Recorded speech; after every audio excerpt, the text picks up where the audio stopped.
Hi, my name's Joe Wilkins from the UK, and I'm here on behalf of Reserve of the Youth Land Trust to try and answer some common climate change questions, but we'll see how it goes. So let's have a look at the first one. How will climate change affect food production? Well, I think that's very dependent on where you live. It's extremely, regional. Some places will experience, greater rainstorms, people with greater drought, but I think the overall theme is more extreme weather will undoubtedly affect food production. And the sad thing is we're waiting to see, really, is the answer. Next one. How do we bring youth into climate discussions? I think it's honestly by starting with just simple discussions with youth that are on an equal footing. It's about not seeing the power dynamic between young people and adults. It's about, seeing them as equal stakeholders in the future, but also in the present.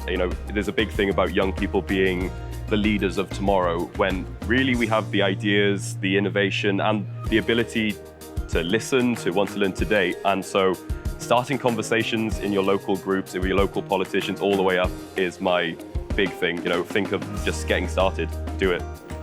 Next one. How can youth get policymakers to listen? Well, this is probably the million-dollar question, and this is what I spend most of my life trying to work out. I know from my perspective at Reserve of the Youth Land Trust, we try and use science, traditional knowledge, as well as emotions and storytelling. Yeah, don't be afraid to just say how you really feel is the honest thing. Don't try and try and sound smart. Don't try and say something you don't know. And if you don't know, also just admit it. That's also a great answer. But I'm learning. And like some of these, you'll probably tell I have no idea, but I'm learning. What will climate be like in 2050? We're kind of going into uncharted territory a little bit, and I think that's the scariest thing. What we do know is bad, but what we don't know probably scares me a little bit more, and that's why taking action early is important, because it's not a case of 1.5, 2. It's that every increase in temperature, every tiny bit of degree changes the way the system works. And finally, what can we do about climate change? Again, another million-dollar question. It's I think what I always try and say is find what works for you and do what you can. I love nature, I love science, so I come at it from a more of a conservation science approach.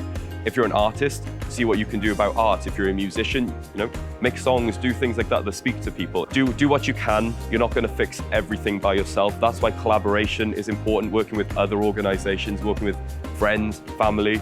And what I do like to say is don't be afraid to take a break. So do what you can, use your skills, find what you're passionate about, and don't be afraid to try new things is what we can do. And that's common climate change questions. I hope I had some answers.